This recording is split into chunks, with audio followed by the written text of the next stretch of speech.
Saludos. ¿Sabías que la neurodiversidad y las enfermedades psiquiátricas son dos cosas muy diferentes? Hoy vamos a aprender cómo diferenciar, cómo proteger y cómo acompañar. Quédate con nosotros para este episodio.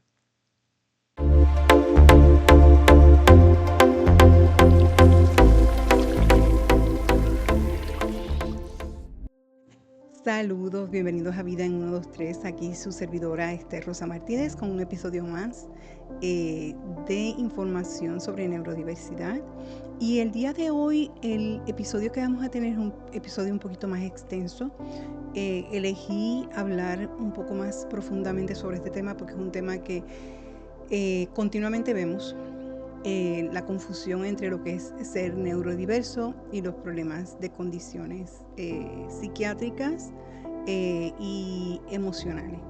Así que vamos a estar compartiendo detalles en los cuales vamos a ver cómo podemos diferenciar, cómo podemos a la misma vez acompañar y cómo sanar también como comunidad de fe. Antes de comenzar, quisiera compartirles información sobre nuestra iglesia. Hoy tuve la bendición de poder estar con mis pastores allí en el templo, en la iglesia Río de Dios, que está ubicada en la 4813 de la Knowlesville Pike, en Nashville. Así que si ustedes viven en Nashville o en Tennessee, cerca del área colindante, y no están atendiendo un templo o no están asistiendo a una iglesia, nuestra iglesia les espera con los brazos abiertos. Nuestros pastores Jorge Medina y Leila Llanes, allí siempre mis pastores que son muy amorosos, le van a servir. El programa de la iglesia, que no había tenido la oportunidad de compartir los detalles anteriormente, pues los horarios de servicio son los miércoles a las 7 de la noche. Tienen servicio de oración y estudio. Los viernes a las 7 de la noche, servicio de jóvenes. También momentos tenemos de damas, de caballeros, de niños. Domingos, el servicio dominical desde las 11 de la mañana y es servicio general. Así que para más información se pueden comunicar con nuestros pastores al 401-692-5002. Nuevamente, para más información, el teléfono es 401-692-5002 y los pastores Jorge Medina y Leila Llanes con la congregación estarán más que felices de darle la bienvenida, así que esperamos que puedan compartir con nosotros. En adición a eso, quería compartir que nuestra iglesia va a comenzar unas clases de música. Le voy a estar dejando la información en los comentarios, así que si ustedes, como les dije, viven cerca, están en el área de Tennessee, en el área de Nashville y desean pues compartir con nuestra comunidad, ¿verdad? Con nuestra iglesia, nosotros estamos más que felices de recibirles. Comenzamos con nuestro tema de hoy. Y sí le quiero pedir que por favor, antes que nada, si le pueden dar like al video después de verlo y suscribirse. Y si saben de alguien que necesite esta información, pueden compartirla. Esto no es un diagnóstico médico. Yo no soy un doctor, yo no soy, ¿verdad?, un profesional de la salud. Este es, en mi opinión, desde el punto de vista de una madre de niños neurodivergentes o adultos, ¿verdad?, neurodivergentes. Y mi opinión en base a lo que hoy en día estoy viendo que afecta no solamente a mi familia, pero también a otras familias y a la comunidad. El día de hoy yo quiero hablarles a ustedes con mucha claridad, con amor y con responsabilidad. Y este tema yo sé que afecta a miles de familias, parejas e iglesias. Y quiero que por favor, si es posible, mantengan una mente abierta. Esto es un tema que voy a tratar de tocarlo de manera no solamente como persona en la comunidad, sino también desde el punto de vista cristiano. Como habíamos compartido en ocasiones anteriores, la neurodiversidad es muy diferente, right? No es abuso, y el abuso nunca, y repito, el abuso nunca debe disfrazarse de neurodiversidad.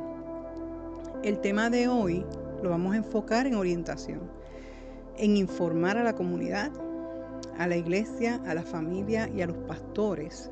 Y vamos a usar un tono educativo claro y protector de víctimas con enfoque en prevención y restauración sobre todas las cosas. Porque eso es una de las cosas más importantes, es la parte de la restauración. Hoy en día es más común el ver la confusión entre neurodiversidad y condiciones psiquiátricas. ¿Por qué sucede esto? ¿Cuáles similitudes, diferencias existen entre estas condiciones? Este tema es importante, no solo para nosotros como familia, pero también para la iglesia. El impacto que esto causa en las familias, en las relaciones, en la cultura congregacional es inmenso. Podemos elegir erróneamente ignorar o incluso pasar por alto patrones de conducta que deterioran a la víctima, a su familia, a sus hijos y destruyen la confianza en la iglesia como un lugar de sanidad y de refugio. La iglesia debe de ser un refugio seguro y no hay lugar donde el dolor se normaliza. En la palabra de Dios en Salmos 9:9 de la versión Reina Valera dice: Jehová será refugio del pobre, refugio para el tiempo de angustia. Y en Hebreos 13:6 dice: de manera que podemos decir confiadamente, el Señor es mi ayudador, no temeré lo que me pueda hacer el hombre. Nosotros como iglesia tenemos que ser lugar de refugio, tenemos que ser ese lugar donde las personas, ¿verdad?, los que no tienen una voz o están indefensos, puedan sentirse protegidos. Y vamos a abundar un poco nuevamente sobre lo que es la neurodiversidad. Si no han visto episodios míos anteriores, les invito a que lo vean, donde explico profundamente lo que es la neurodiversidad. Pero vamos a tocar por encimita qué es la neurodiversidad. Son variaciones naturales del cerebro humano. No es una enfermedad y no es un trastorno moral, no es rebeldía. Algunos ejemplos de la neurodiversidad lo son el espectro autista, el síndrome de deficiencia de atención con hiperactividad o hipoactividad, la dislexia, la dispraxia, el síndrome de Tourette y las altas capacidades, entre otros. Las características más comunes son diferencias sensoriales, diferencias en comunicación, procesamiento emocional distinto, necesidad de estructura, claridad y predictibilidad. En la iglesia podemos ver la neurodiversidad manifestada en, por ejemplo, la sobrecarga sensorial, esto es, ¿verdad?, los sonidos, las luces, dificultad con las dinámicas sociales, o sea, con la interacción social, malinterpretación de conductas, necesidad de adaptaciones simples, ¿verdad?, que hay que hacer en la iglesia. Las personas neurodivergentes pueden tener retos sociales, sensoriales y comunicativos, pero no buscan manipular, ni controlar, y mucho menos destruir. ¿Qué no es neurodiversidad? Y aquí entramos en el tema un poquito más profundo, un poquito más delicado. ¿Qué no es neurodiversidad? El narcisismo, la sociopatía, el dominio emocional, el gaslighting, como se conoce en inglés, la manipulación. Nada de eso es neurodiversidad. Son patrones bien dañinos que hieren bien profundamente.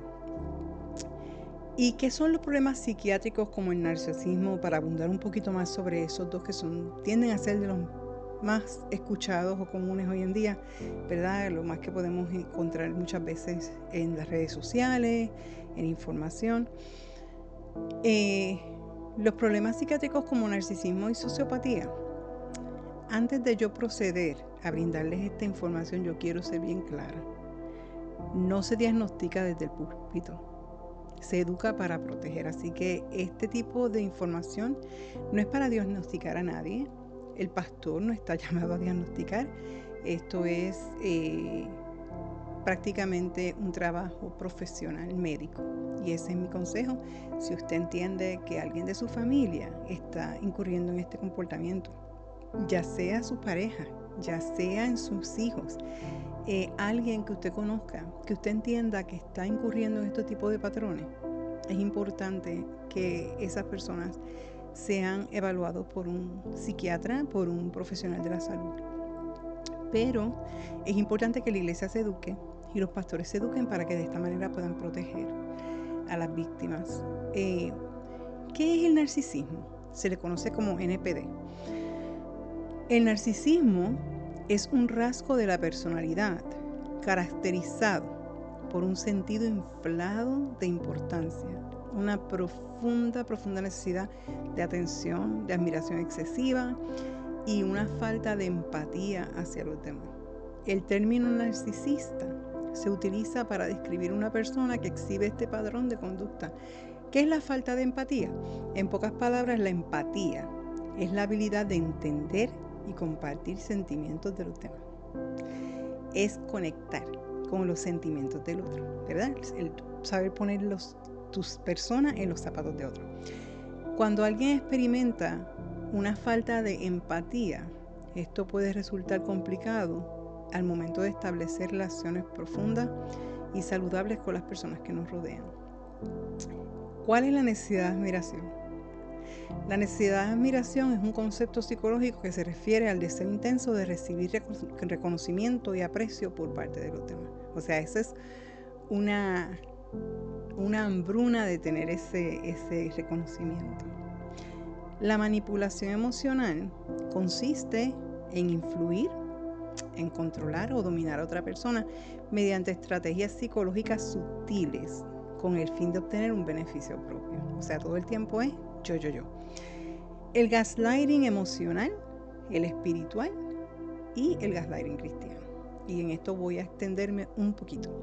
Y esto es cuando la luz de la conciencia se vuelve en contra de sí misma. El término gaslighting, para darle un poquito más de información, proviene de una antigua obra de teatro en la que un hombre manipulaba a su esposa para hacerla dudar de su propia percepción de la realidad, o sea, de qué era lo que realmente ella estaba viviendo o de su realidad. Desde entonces, esta palabra se ha popularizado y se utiliza para describir una forma de, ¿verdad?, un tipo de control psicológico en el que alguien, a través de la negación sistemática y la distorsión, logra que otra persona pierda confianza en su propio juicio. Este fenómeno puede darse en todo tipo de relaciones de pareja, familiares, incluso las laborales, y por supuesto también en contextos espirituales. El gaslighting emocional. ¿Qué es el gaslighting emocional? Bueno, es la forma de manipulación psicológica y emocional que busca que una persona dude de lo que siente, recuerda o percibe. Funciona a través de las negaciones repetitivas, reinterpretaciones forzadas o comentarios que minimizan situaciones concretas, generando confusión y desgaste emocional. Les voy a dar un ejemplo.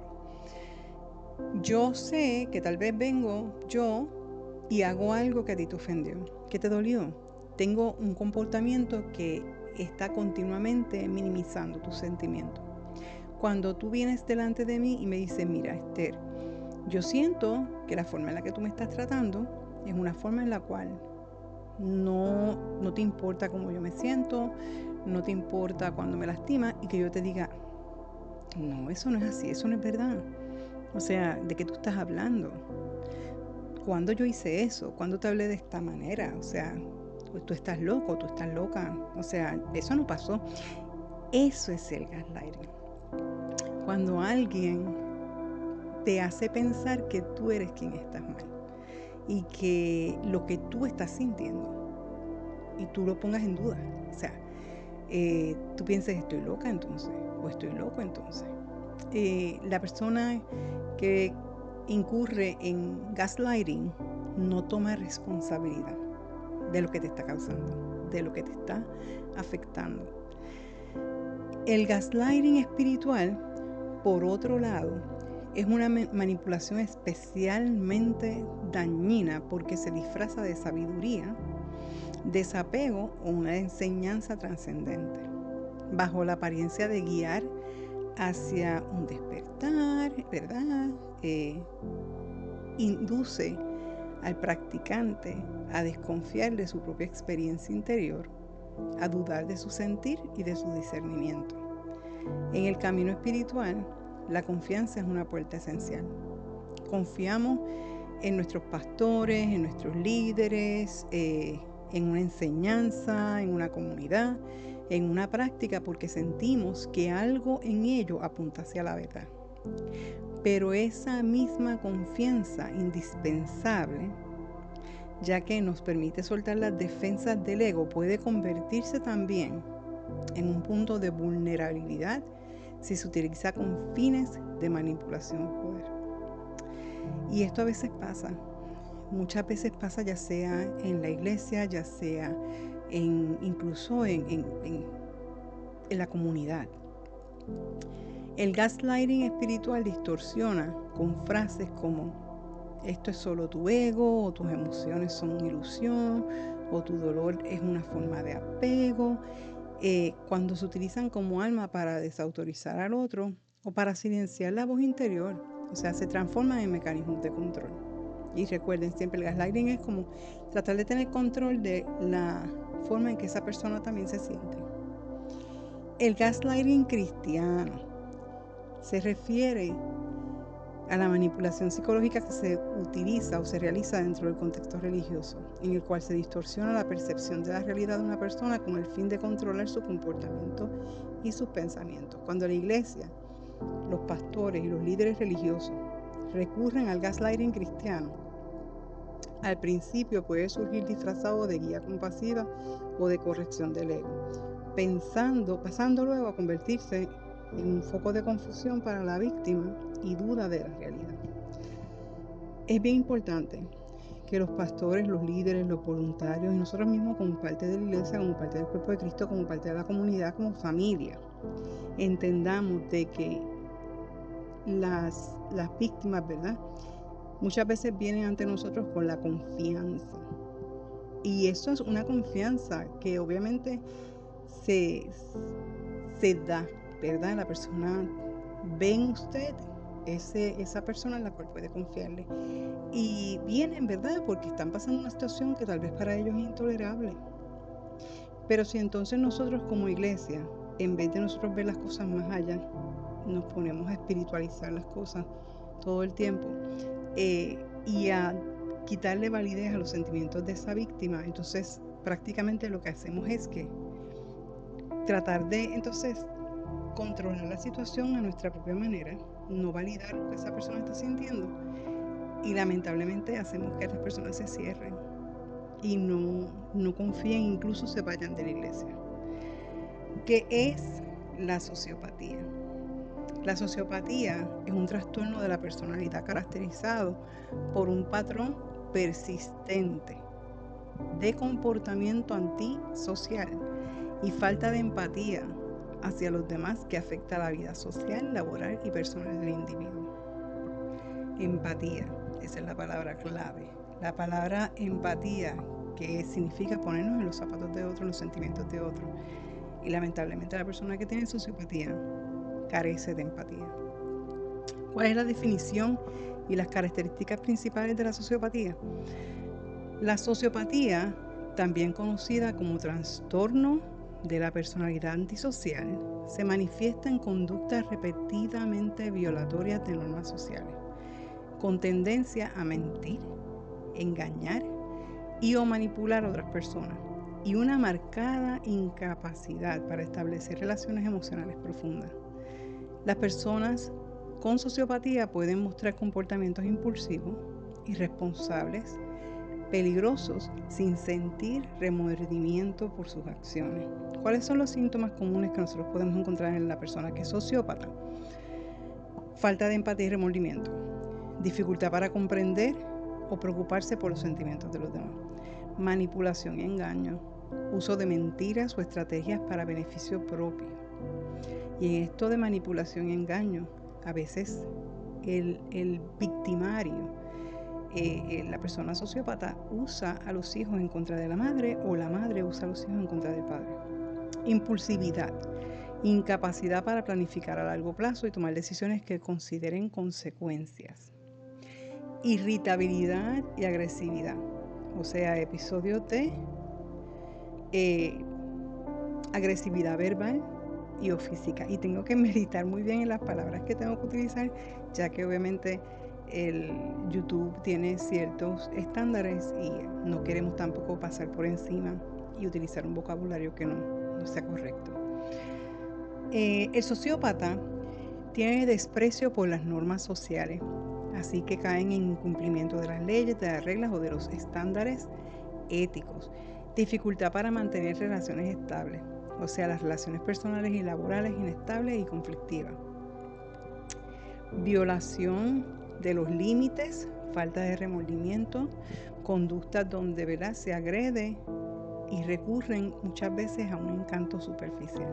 Son very charming, como dicen en inglés. ¿Cuáles son las diferencias claves con la neurodiversidad? La neurodiversidad no busca controlar, ni manipular, ni dominar. Los trastornos de personalidad sí pueden incluir patrones de este tipo de agresión o de abuso. La neurodiversidad genera dificultades, pero no tiene un daño intencional. O sea, no está esta intención de que te quiero dañar. El narcisismo y la sociopatía generan daño relacional repetitivo, o sea, continuo. Continuamente incurren en lo mismo. ¿Por qué las personas confunden tanto estos temas? Y vamos a profundizar un poco en esto. Porque ambos tienden a mostrar dificultad para conectar, rigidez y o diferencias en la comunicación.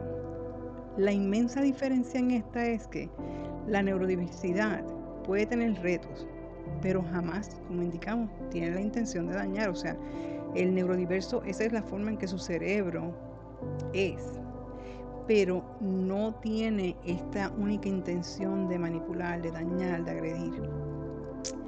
Lamentablemente, el agresor emocional, sí. Ambos presentan conductas diferentes que se interpretan como frialdad y falta de empatía. Porque recuerden que en la neurodiversidad existe la parte donde existe muchas veces la malinterpretación de los comportamientos, y muchas veces se puede tomar como una falta de empatía o de frialdad, cuando en realidad es una condición donde la persona en la parte socioemocional tiene un poquito de problema, ¿verdad? Un poquito de obstáculo. La iglesia a veces espiritualiza lo que es neurológico. Por ejemplo, cuando involucran o responsabilizan, ¿verdad?, al diablo, a los demonios, espiritualizando comportamientos que son totalmente humanos, que se manifiestan ya sea por condición neurodiversa o por problemas psiquiátricos. La falta de educación sobre la salud mental en la comunidad, en los líderes, pastores y familias. O sea, es muy inmensamente importante que nosotros entremos en la educación sobre la salud mental. O sea, esto no solamente para la parte que es súper importante, ¿verdad?, que es bien importante, que es la víctima o las víctimas, pero también para esa persona. Muchas de estas condiciones en las cuales, por ejemplo, condiciones psiquiátricas, si son evaluadas y diagnosticadas, las personas pueden entrar en un tratamiento ya sea médico, con medicación, terapias. Esto no solamente, ¿verdad? Porque nosotros como familia, si conocemos de un familiar nuestro que está incurriendo en este tipo de conducta, uno no se siente bien, uno no se siente feliz por eso. Uno sufre porque uno quiere que su familia esté bien. Así que es importante que la iglesia entremos en un patrón en el cual nosotros continuamente le demos espacio y lugar a la educación mental, a la educación sobre salud mental en nuestras iglesias. Por ejemplo, también líderes abusivos pueden disfrazar el abuso como personalidad fuerte. No, es que yo soy así, esa es mi forma de ser, ese es mi carácter. Y no hay excusa, la falta de respeto, no. Tener un carácter fuerte no significa manipular y maltratar ni dañar. Personas neurodivergentes pueden ser acusadas injustamente de ser difíciles, cuando su comportamiento viene como respuesta a su condición de neurodivergencia y los estímulos sensoriales, sobrecarga sensorial, etcétera, ¿verdad? ¿Qué impacto tiene estas dos situaciones, ¿verdad?, la neurodiversidad y los problemas psiquiátricos en la pareja, en la familia, en la comunidad y en la iglesia? Y esto basado en las diferencias entre neurodiversidad versus enfermedad psiquiátrica. En la pareja, ¿cómo afecta este tipo de confusión? Cuando confundimos como dice la gimnasia con la magnesia, a la pareja los llena de culpa. Porque con la neurodiversidad pueden haber malentendidos y diferencias de comunicación, pero con el narcisismo y la sociopatía existe abuso emocional, aislamiento y control. En la familia, ¿cómo afecta esta confusión? Pues mira, a la familia la divide. La neurodiversidad existe, ¿verdad? Cuando tenemos la neurodiversidad en nuestra familia existe la necesidad de apoyo, estructura y comprensión. Con el narcisismo y la sociopatía existe trauma, existe miedo y confusión espiritual. En la comunidad, ¿cómo afecta este tipo de confusión? Pues mira, a la comunidad la confunde. ¿Por qué? Porque con la neurodiversidad existe exclusión por falta de adaptación. O sea, está esta parte donde no se incluye la comunidad neurodivergente en muchas de las actividades. Y lamentablemente, con el narcisismo y la sociopatía, existe división, manipulación y abuso de poder. En la iglesia, ¿cómo afecta esta confusión?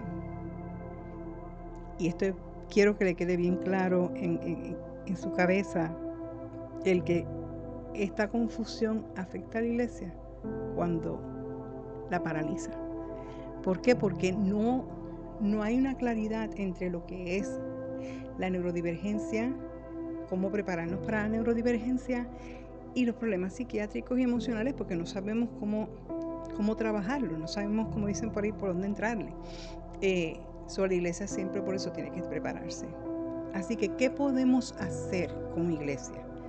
Primero que nada, para apoyar a las personas neurodivergentes, como he mencionado, crear ambientes sensorialmente amigables, capacitar a los voluntarios, usar lenguaje claro y no figurado, permitir descansos sensoriales, validar emociones sin juzgar y acompañar a las familias.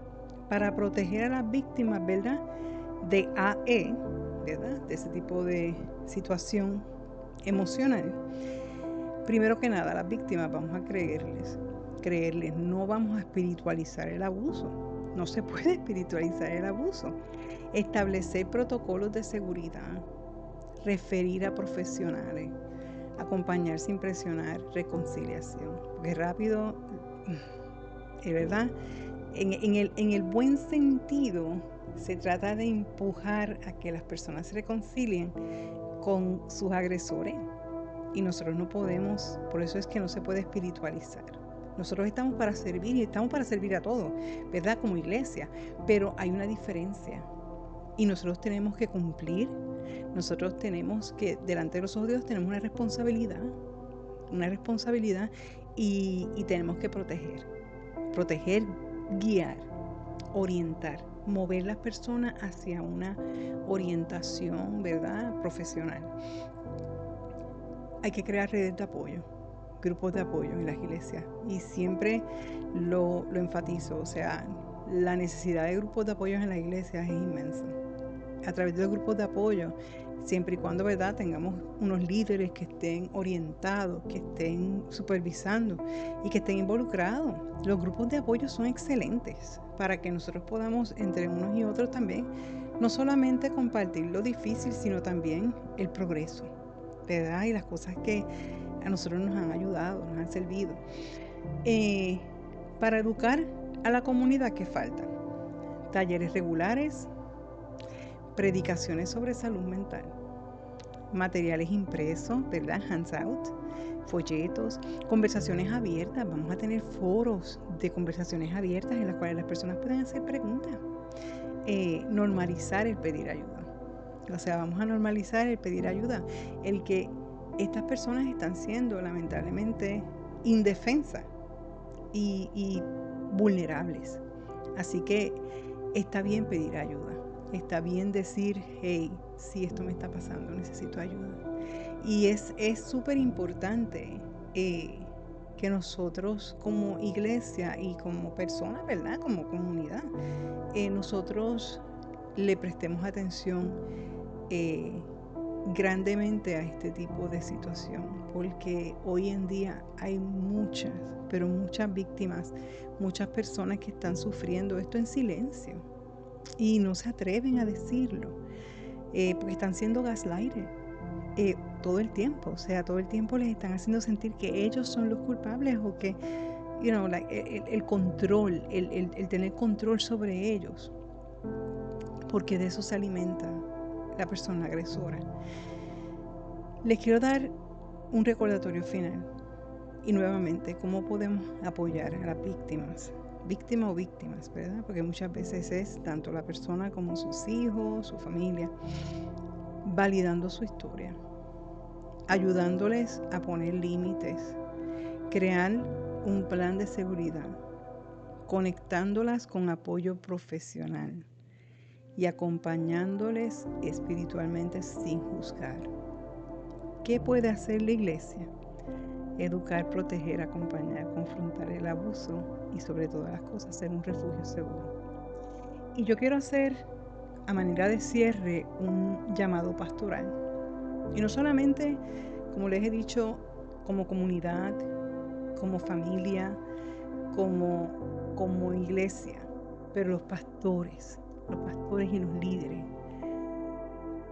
La iglesia debe ser un lugar donde la verdad y la compasión conviven. Seamos ese oasis donde aquellos que están sedientos de justicia la puedan encontrar, donde puedan descansar. Seamos un lugar seguro donde las víctimas puedan sentirse seguras y no rechazadas o juzgadas. Nunca olviden que, y esto es parte de todo nuestra misión, donde hay amor, hay espacio para todos, pero nunca hay espacio para el abuso. Así que nuevamente les invito a que tomen un tiempo para ustedes meditar en estas palabras, en ustedes analizar si conocen de alguien que esté pasando por esta situación. Muchas veces es bien difícil para la víctima salir de su situación. Y hay personas que a veces abandonan a la víctima porque sienten que la persona no quiere hacer nada, que la persona quiere quedarse ahí, y no es cierto. Las personas sí se sienten tristes, pero se sienten muchas veces que no tienen escapatoria. A veces existe también el abuso financiero. ¿Por qué? Porque muchas de las víctimas a veces dependen financieramente de ese compañero, y más hoy en día que la situación económica es bien difícil. Entonces existe este miedo de que, pero es que no puedo perder, ¿verdad?, la ayuda financiera de esta persona.